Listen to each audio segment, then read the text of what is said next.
Hello students, एक बार फिर से आप सभी का HLB डिजिटल क्लासेस में स्वागत है। आज हम शुरू करने वाले हैं आगे के क्वेश्चंस जो इस सेट में बचे हुए हैं। इसका अगला क्वेश्चन था और ये दो नंबर के क्वेश्चन है। बिंदुओं 2, -5, 1 तथा 1, 4, -6 को मिलाने वाली रेखा पर उस बिंदु के निर्देशांक ज्ञात कीजिए जो उस सरल रेखा को 2:3 के अनुपात में अंतः विभाजित करती है। तो आप लोगों ने अंतः विभाजन का फार्मूला पढ़ रखा है इससे पहले हाई स्कूल में। अंतः विभाजन के लिए फार्मूला होता है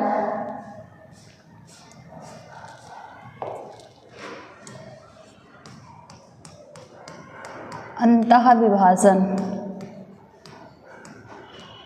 का फार्मूला होता है x के लिए निकालते हैं तो ये होता है x बराबर m1x1 प्लस m2x2 बटे में होता है m1 प्लस m2।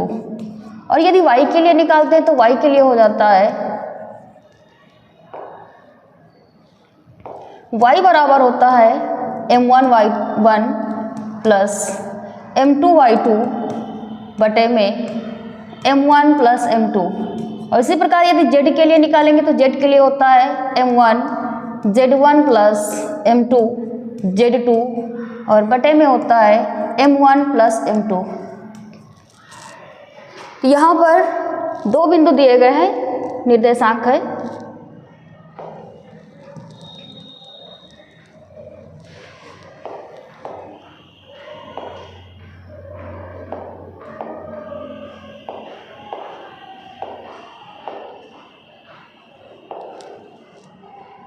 यह है 3 नंबर का पहला निर्देशांक दिया गया है 2, -5, 1 और दूसरा है 1, 4, -6 को मिलाने वाली रेखा पर उस बिंदु के निर्देशांक ज्ञात करना है। तो यहाँ से x1 बराबर, तो x1 बराबर 2 है, x2 बराबर 1 है, y1 बराबर -5 है और y2 बराबर है 4 के, z1 बराबर है 1 के और z2 बराबर है -6 के। तो यहाँ से याद करना है उस बिंदु के निर्देशांक। तो लिखेंगे बिंदुओं को मिलाने वाली रेखा के निर्देशांक, बिंदुओं को मिलाने वाली रेखा के निर्देशांक। यहीं पर अनुपात दिया गया है इनका m1/m2 ये दिया गया है 2/3। तो यहाँ से यदि m1 बराबर देखें तो m1 बराबर 2 है और m2 बराबर 3 होगा। फार्मूला इसे पहले लिख चुके हैं। तो x1 के x के लिए निकाल लेंगे। तो x के लिए x1 m1 x1 plus m2 x2 और बटे में m1 प्लस m2।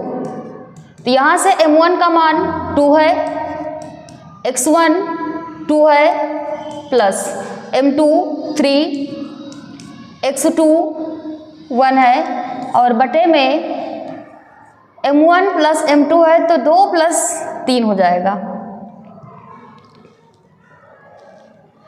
यहाँ से 2 दूना 4 प्लस 3 1 कम 3 बटे में 2 में 3 जोड़ेंगे तो ये 5 हो जाएगा। तो ये आ जाएगा 7 बटे में 5 x के लिए। y के लिए निकालेंगे इसे।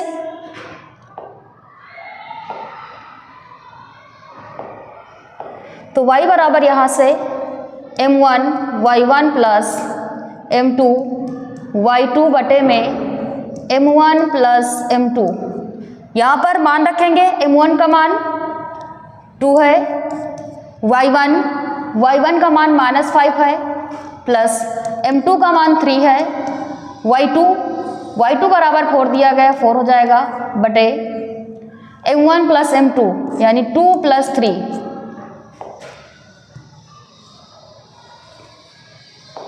यहाँ से m1 का मान, फिर इसका गुणा करेंगे, 2 पंची 10 हो जाएगा, प्लस 3 चौक 12 और बटे में 2 3 5।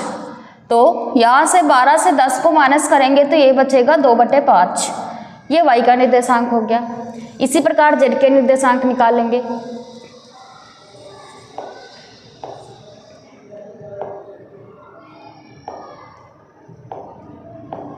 तो यहाँ से z बराबर m1 z1 plus m2 z2 और बटे में m1 प्लस m2। मान पुटअप करेंगे यहाँ से, m1 का मान 2 है गुणे z1 का मान, तो z1 का मान यहाँ पर 1 था, प्लस m2 का मान 3 है और z2 का मान -6 था, तो -6 हो जाएगा बटे में m1 प्लस m2 यानी 2 प्लस 3। तो यहाँ से कैलकुलेशन करेंगे, यानी 2 का 1 से गुणा करेंगे तो 2 1 कम 2, माइनस का 6 3 18 बटे में 5 हो जाएगा। यहाँ से 18 से 2 को माइनस करेंगे तो यहाँ जाएगा माइनस का 16/3। यहाँ से निर्देशांक x, y, z, ये x का मान आया था 7/5 और y बराबर 2/5 और यहाँ पर z बराबर है माइनस का 16/5। आई होप आप लोगों के क्वेश्चन समझ में आया होगा और आप लोग नोट भी करते रहिएगा इसको। इसका अगला क्वेश्चन है, यदि a बराबर 3i minus j plus 5k और b बराबर j plus 2k 2j minus k, b बराबर i plus 2j minus k, तो उस त्रिभुज का क्षेत्रफल ज्ञात कीजिए जिसकी दो भुजाओं को a और b से प्रदर्शित किया जाता है। तो यहाँ पर इन दो भुजाओं के बीच त्रिभुज का क्षेत्रफल ज्ञात करना है। आप लोगों को पता है कि a और b के बीच जो त्रिभुज का क्षेत्रफल होता है, त्रिभुज का क्षेत्रफल, ये फार्मूला होता है 1/2 mod a cross mod b। और यहाँ पर क्वेश्चन में दे रखा है a बराबर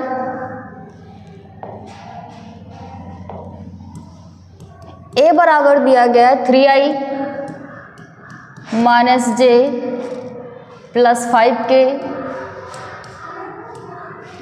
और b बराबर दिया गया है यहीं पर -i plus 2j minus k। यहाँ से निकालना है a क्रॉस b, तो यहाँ से a क्रॉस b हल करेंगे।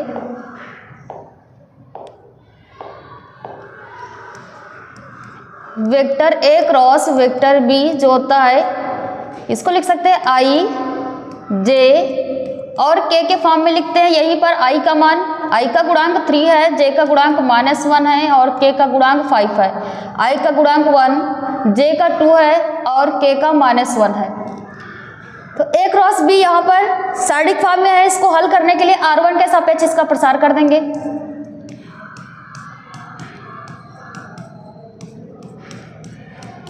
प्रसार करने पर r1 के सापेक्ष प्रसार करेंगे, i लेंगे यहाँ से, तो i के सामने वाले जितने भी लाइनें वो ब्लैक रहेंगे, तो ये वाली लाइन ब्लैक रहेगी। इधर 1 का 1 से गुणा करेंगे तो प्लस का 1 हो जाएगा क्योंकि दोनों माइनस के हैं और फार्मूले का माइनस होता है 5 गुना 10, 5 के इधर गुणा करेंगे 2 से तो 10 हो जाएगा।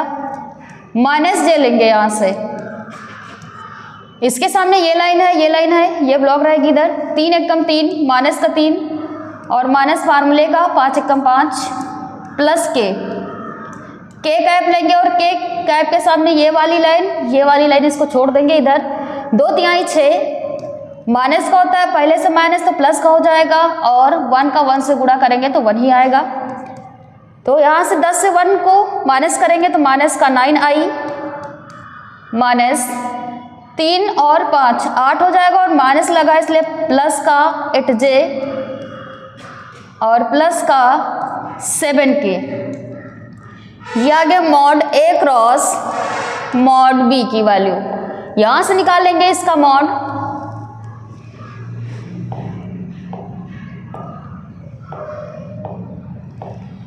मॉड ए क्रॉस बी बराबर हो जाएगा रूट -9 का स्क्वायर प्लस 8 का स्क्वायर प्लस 7 का स्क्वायर।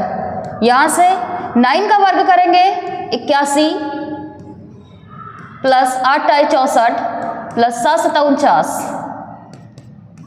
यहाँ से इसको जोड़ेंगे तो 9 × 1 10, 14 के 4, 1 बचेगा, 10 18 और 1 19, 194 आ जाएगा हल करने पर।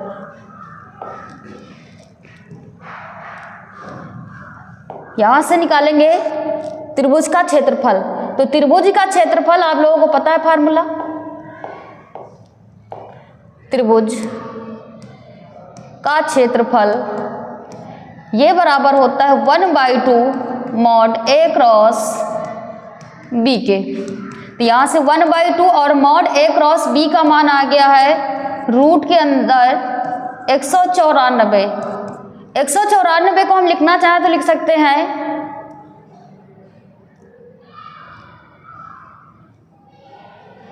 2 गुणे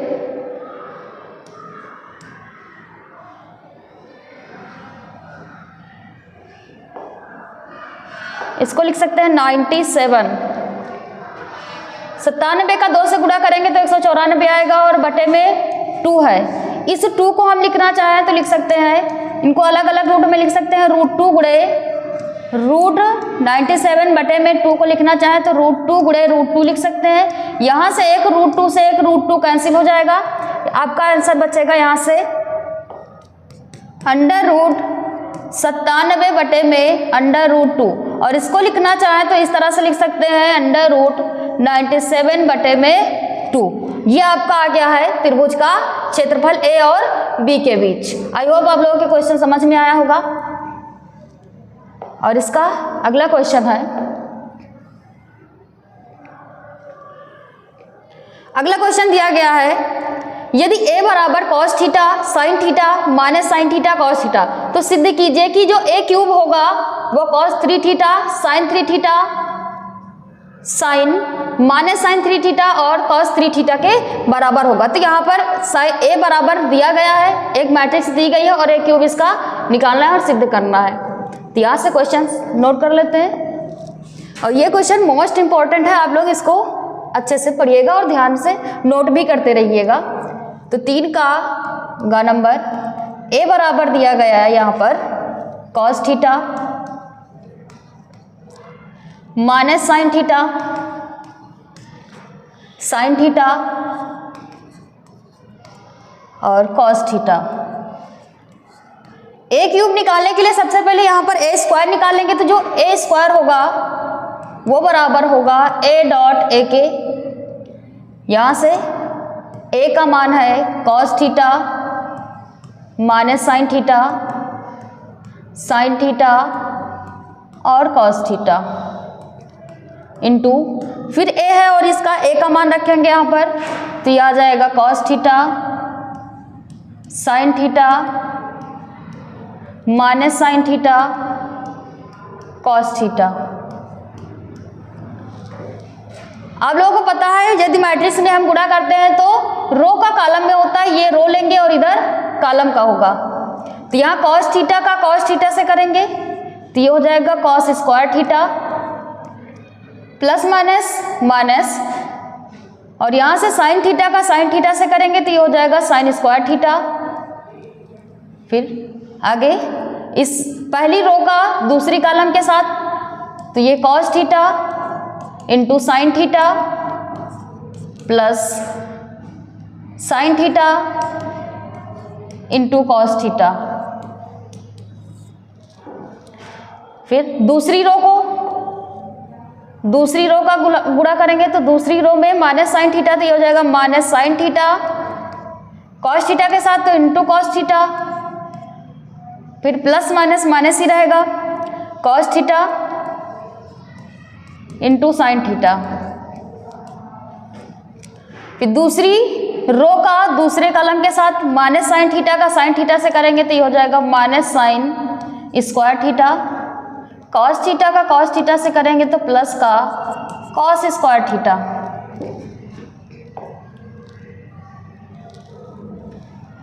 आगे इसका ये आप लोगों को पता है जो cos square theta minus sine square theta होता है ये कॉस 2 थीटा का फार्मूला होता है, तो इसको लिख सकते हैं कॉस 2 थीटा। और ये फार्मूला होता है साइन ए प्लस बी का, तो इसको लिख सकते हैं साइन थीटा प्लस थीटा। इसको लिख सकते हैं साइन थीटा प्लस थीटा। यहाँ से माइनस कॉमन ले लेते हैं तो ये बनेगा sine theta into cos theta plus cos theta into sine theta. और ये फिर फार्मूला बन गया, इसको कॉस स्क्वायर थीटा को आगे लिख लेते हैं cos square theta minus sine square theta. यहां से cos 2 theta theta plus theta ये हो जाएगा साइन 2 थीटा माइनस साइन, ये फार्मूला बन गया साइन ए प्लस बी का, तो ये हो जाएगा थीटा प्लस थीटा। ये बन रहा है कॉस 2 थीटा का फार्मूला, तो इसको लिख सकते हैं कॉस 2 थीटा। यहां से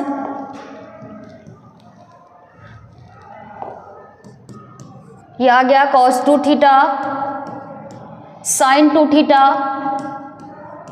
माइनस साइन 2 थीटा और यहां से कॉस 2 थीटा। ये ए स्क्वायर बराबर आ गया, यहां से निकालेंगे ए क्यूब।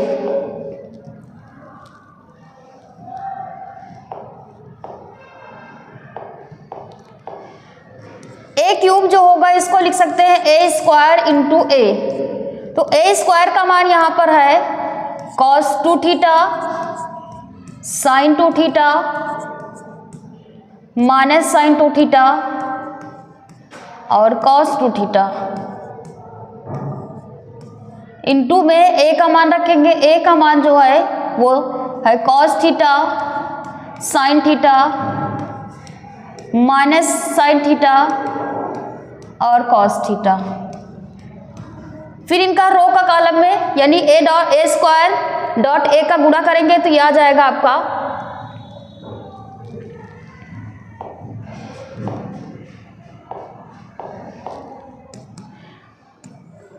कॉस 2 थीटा का कॉस थीटा से गुणा करेंगे तो ये हो जाएगा cos 2 theta into cos theta. फिर साइन का करेंगे तो माइनस का हो जाएगा sine 2 theta into sine theta.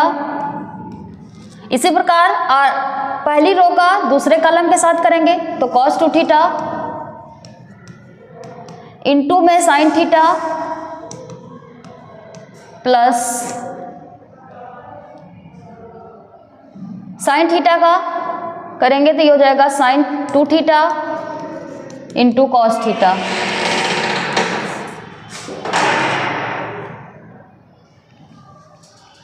दूसरी रो का पहले कॉलम के साथ तो minus sine 2 theta cos theta है तो cos theta plus minus minus cos 2 theta और इंटू में साइन थीटा। फिर दूसरी रो का दूसरे कॉलम के साथ minus sine 2 theta into sine theta plus cos 2 theta into cos theta.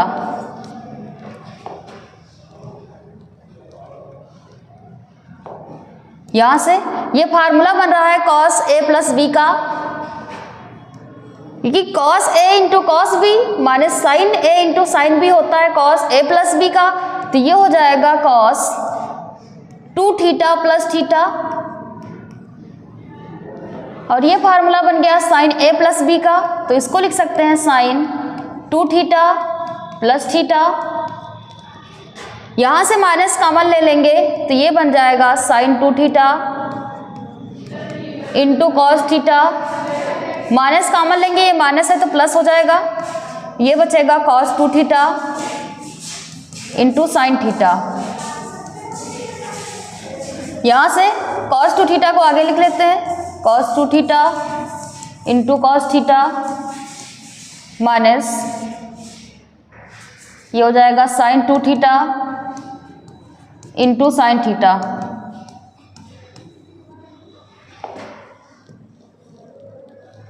यहाँ से cos 2 थीटा प्लस थीटा ये होता है cos 3 थीटा। यहाँ से साइन 2 थीटा प्लस थीटा ये हो जाएगा साइन 3 थीटा। और ये फार्मूला बन गया साइन a प्लस b का, तो ये हो जाएगा माइनस साइन a के स्थान पे 2 थीटा है तो 2 थीटा प्लस b के स्थान पे थीटा है तो प्लस में थीटा हो जाएगा। और ये बन रहा है cos a प्लस b का, तो ये हो जाएगा cos a की जगह पे 2 थीटा और b के स्थान पे है थीटा। तो आपका आंसर आ जाएगा cos 3 theta sine 3 theta minus sine 3 theta और cos 3 थीटा। ये a क्यूब का माना गया और यही हमें सिद्ध करना था आगे क्वेश्चन में। आई होप आप लोगों ने इसको नोट कर लिया होगा। ये था क्वेश्चन, a क्यूब बराबर सिद्ध करना था cos 3 theta sine 3 theta minus sine 3 theta और cos 3 थीटा, और a क्यूब हल करने पर यही मान आ रहा है आपका। आगे बढ़ते हैं अगले क्वेश्चन के साथ। इसका अगला क्वेश्चन है, यदि पूर्णांकों 1 से 11 तक में से 2 पूर्णांक यादृच्छा चुने जाते हैं, यदि उनका योग सम है तो प्रायिकता ज्ञात कीजिए कि दोनों पूर्णांक विषम है। तो दोनों पूर्णांकों के विषम होने की प्रायिकता यहाँ से ज्ञात करना है। तो यहाँ से लिख लेते हैं 3 का घात 1 से 11 तक बताया जा रहा है। तो यहाँ से मान लेते हैं कि जो 1 से 11 तक है पूर्णांकों 1 से 11 तक 2 पूर्णांक चुने जाते हैं। 2 पूर्णांक चुने जाते हैं। तो यहाँ से NS नंबर ऑफ S निकालेंगे तो ये हो जाएगा 11 तक है तो ये हो जाएगा 11C, और 2 पूर्णांक चुने जाते हैं तो C2 हो जाएगा। यहाँ से पहली घटना मान लेते हैं E, जब दोनों पूर्णांक विषम होंगे, दोनों पूर्णांक विषम है। यदि दोनों पूर्णांक विषम है तो यहाँ से 1 से लेकर 11 तक 1 2 3 4 5 6 7 8 9 और 10 और 11, इसके बीच में टोटल गिन लेते हैं कितनी विषम संख्या है। तो 1 2 3 4 5 और 6 विषम संख्याएं आ रही हैं। तो यहाँ पर यदि निकालेंगे नंबर ऑफ E तो ये हो जाएगा 6C2। और दूसरी घटना यहाँ से मान लेते हैं F बराबर दोनों पूर्णांकों, बताया कि दोनों पूर्णांकों का योग सम है, लिखेंगे दोनों पूर्णांकों का योग सम है। यदि दोनों यानी सम और विषम दोनों पूर्णांकों का योग सम है तो नंबर ऑफ, यदि यहाँ से F निकालेंगे तो ये हो जाएगा 6C2, और बाकी की जो वैल्यू बच रही है वो है 1 2 3 4 5, सम के लिए 5 संख्या है तो ये हो जाएगा 5C2। यहीं से निकाल लेते हैं नंबर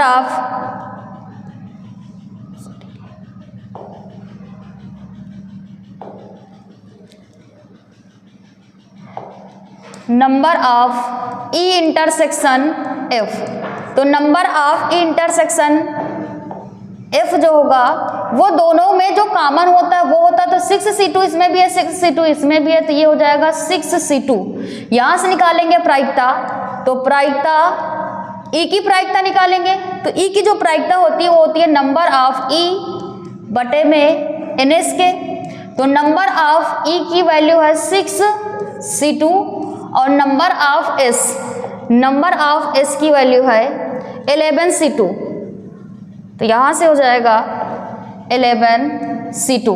यहीं से निकाल लेते हैं नंबर ऑफ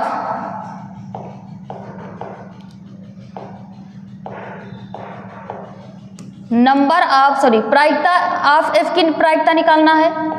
तो प्रायिकता ऑफ एफ ये हो जाएगा नंबर ऑफ एफ बटे में एन एस के। तो नंबर ऑफ एस जो है वो दोनों का योग है, तो ये हो जाएगा 6c2 प्लस 5c2 बटे में 11c2 के। यहीं से निकाल लेंगे प्रायिकता ऑफ ई इंटरसेक्शन एफ। तो जो ई इंटरसेक्शन एफ है ये भी हो जाएगा number of E intersection F बटे में एन एस के। तो ई इंटरसेक्शन ऑफ एफ का जो मान है वो है 6c2 और बटे में एन एस का मान वही है 11c2 के। यहाँ से ज्ञात करना है विषम होने की प्रायिकता। तो विषम की प्रायिकता यहाँ से निकालेंगे। आप लोगों को पता है कि पी ई अपान एफ जो होता है इसका फार्मूला होता है प्रायिकता ऑफ ई इंटरसेक्शन एफ और बटे में होता है प्रायिकता, जो बटे में होता है उसी की प्रायिकता, यानी एफ है तो प्रायिकता ऑफ एफ हो जाएगा। तो प्रायिकता ई इंटरसेक्शन एफ का मान है 6c2 बटे में 11c2 के और बटे में प्रायिकता ऑफ एफ का मान है 6c2 प्लस 5c2 और बटे में 11c2 के। तो यहाँ से 11c2 से 11c2 कैंसिल हो जाएगा। आपका यहाँ से बच रहा है 6c2 बटे में 6c2 प्लस 5c2 के। और आप लोगों को पता है कि जो संचय होता है NCR ये जो होता है ये होता है फैक्टोरियल n बटे में फैक्टोरियल r और इनटू में n माइनस r का फैक्टोरियल। इस अकॉर्डिंग इसको यदि यहाँ से सॉल्व करेंगे तो ये आ जाएगा टोटल फैक्टोरियल 6 बटे में फैक्टोरियल 6 बटे में r के स्थान पे 2 है तो ये हो जाएगा 2 का फैक्टोरियल और ब्रैकेट में 6 माइनस 2 का फैक्टोरियल बटे फैक्टोरियल 6 और बटे में फैक्टोरियल 2 और ब्रैकेट में हो जाएगा 6 माइनस 2 का फैक्टोरियल प्लस यहाँ पर 5c2 को भी ऐसे हल करेंगे तो ये हो जाएगा फैक्टोरियल 5 बटे में फैक्टोरियल 2 और ब्रैकेट में 5 माइनस 2 का फैक्टोरियल। आई होप आप लोगों को यहाँ तक क्वेश्चन समझ में आया होगा। आगे इसको सॉल्व करेंगे। फैक्टोरियल 6 को हम लिख सकते हैं 6 गुणे 5 गुणे 4 का फैक्टोरियल बटे में फैक्टोरियल 2 को लिखना चाहें तो लिख सकते हैं 2 गुणे 1 और 6 से 2 जाएगा तो ये हो जाएगा फैक्टोरियल 4 बटे में फैक्टोरियल 6 को वैसे ही तोड़ देंगे 6 गुणे 5 गुणे फैक्टोरियल 4 और बटे में 2 को लिखेंगे 2 गुणे 1 6 से 2 को माइनस करेंगे तो ये आ जाएगा फैक्टोरियल 4 प्लस यही से फैक्टोरियल 5 को भी हल करेंगे तो ये फैक्टोरियल 5 को लिख सकते हैं 5 गुणे 4 और गुणे में फैक्टोरियल 3 लिख सकते हैं बटे में 2 को 2 गुणे 1 लिख सकते हैं और 5 से 2 को माइनस करेंगे तो ये आ जाएगा फैक्टोरियल 3। तो यहाँ से फैक्टोरियल 4 से फैक्टोरियल 4 कैंसिल हो जाएगा, यहाँ से भी फैक्टोरियल 4 से फैक्टोरियल 4 और फैक्टोरियल 3 से फैक्टोरियल 3 यहाँ से कैंसिल हो जाएगा। तो आगे आपका बचेगा 6 गुणे 5 बटे में 2 और यहाँ पर बचेगा 6 गुणे 5 बटे में 2 प्लस 5 गुणे 4 बटे में 2। यहाँ से 2 से 4 को डिवाइड करेंगे तो 2 बचेगा, 2 से 6 को डिवाइड करेंगे 2/3 6 और यहाँ पर भी 2/3 6। तो ये आपका बचेगा 3 गुणे 5 बटे में 3 गुणे 5 और प्लस का 5 गुणे 2। तो 3 का गुणा 5 से करेंगे तो 3 पची 15, 3 पची 15 प्लस 5 दूना 10,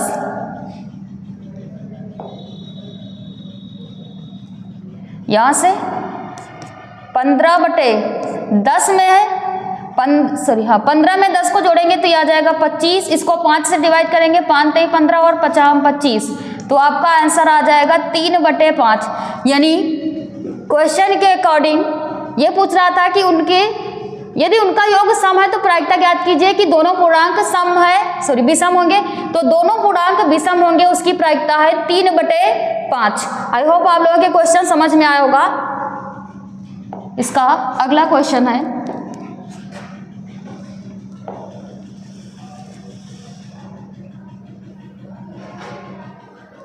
अगला क्वेश्चन है यदि f such that r turns to r जहां fx बराबर sin x और g such that r to r जहां gx बराबर x स्क्वायर, तो fx तथा gx का परिसर ज्ञात कीजिए। यहां से fx और gx का परिसर निकालना है। क्वेश्चन को नोट कर लेते हैं। यहां से ये 4 का नंबर,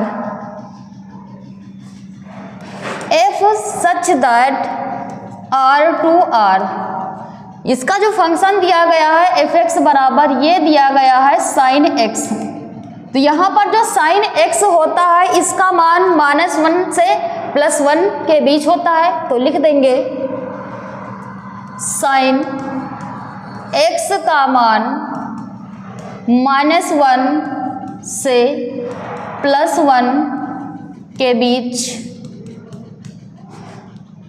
होता है।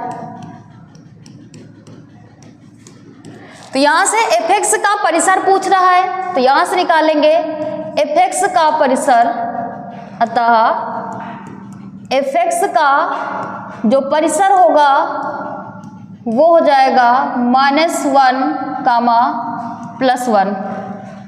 दूसरा इसी में दिया गया है gx के फॉर्म में, g such that r to r यानी रियल नंबर है, और यहाँ पर भी एक फंक्शन gx बराबर दिया गया है x स्क्वायर। तो यहाँ से यदि x स्क्वायर का मान देखें तो ये जो रियल नंबर का मतलब ये जो पूर्णांक होंगे ये माइनस में यहाँ पर नहीं होंगे, तो x का जो मान निकालेंगे वो प्लस में होंगे। तो ये जो होगा x का मान, यहाँ पर x का मान 0 से होगा इनफाइनाइट के बीच में, तो लिख सकते हैं 0 से इनफाइनाइट के बीच होगा।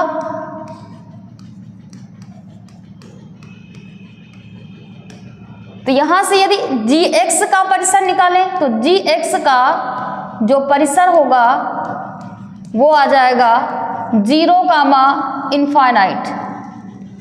आई होप कि आप लोगों की ये भी क्वेश्चन समझ में आया होगा और आप लोगों ने नोट भी कर लिया होगा। इसका अगला क्वेश्चन है, यदि PA यानी प्रायिकता A की प्रायिकता दी गई 1/2 और B की प्रायिकता 1/3 तथा PA यूनियन B का मान दिया गया है 2/3 हो, तो सिद्ध कीजिए कि घटनाएं A तथा B स्वतंत्र है। तो यहाँ से जो घटना A और B दी गई है इनको स्वतंत्र घटनाएं बताया गया है। क्वेश्चन दिया गया है इसका 4 का नंबर, ये है प्रायिकता PA की प्रायिकता दी गई है 1/2 और B की प्रायिकता दी गई है यहाँ से 1/3 और A यूनियन B इसका मान दिया गया है 2/3 हो, तो सिद्ध करना है कि जो A और B है ये घटनाएं स्वतंत्र है। तो यहां से निकाल लेते हैं P A intersection B,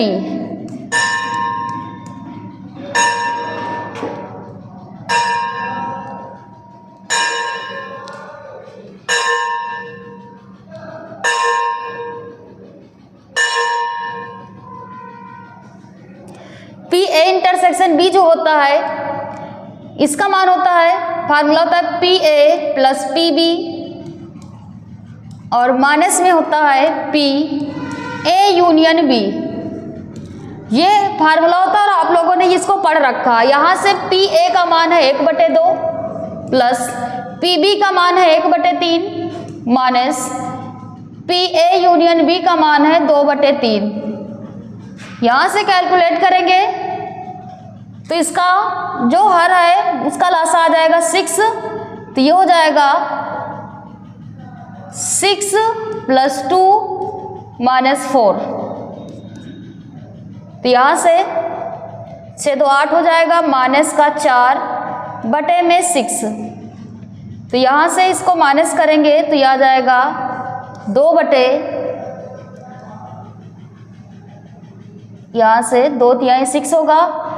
sir यहाँ पर देखिए थोड़ा सा मिस्टेक हो गया कैलकुलेशन में इसके, इसका हर 6 आ जाएगा। तो यहाँ से हम 3 से गुणा करेंगे तो ये 3 हो जाएगा, इसमें 2 से गुणा करेंगे 2 हो जाएगा, और यहाँ पर 3 से गुणा करेंगे, सॉरी 2 से तो 2 दूना 4 हो जाएगा। तो यहाँ से 3 2 5 -4/6, 5 से 4 को माइनस करेंगे तो ये बच जाएगा आपका 1/6। तो यहाँ से पी ए इंटरसेक्शन बी का मान जो है वो आ गया 1/6। अब यहाँ से सिद्ध करेंगे कि स्वतंत्र होने की घटनाएं, स्वतंत्र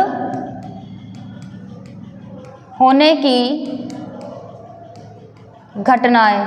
तो स्वतंत्र होने की जो घटनाएं हैं, यहाँ से जो पी ए इंटरसेक्शन बी होता है ये बराबर होता है पी ए डॉट बी के। यदि ये आपस में बराबर होंगे तो जो ए और बी है ये दोनों स्वतंत्र होंगे। तो यहाँ से पी ए इंटरसेक्शन बी का मान है 1/6 बराबर पी ए का जो मान है वो 1/2 है, गुणे पी बी का जो मान है वो 1/3 है। तो यहाँ से 1/6 बराबर 1 का गुणे में ऊपर यानी अंश का गुणा अंश से करते, हर का गुणा हर से करेंगे तो 1 का गुणा 1 से करेंगे 1 हो जाएगा, और 2 तिहाई 6। तो यहाँ से ये दोनों आपस में बराबर है, यदि ये आपस में बराबर है तो लिख सकते हैं अतः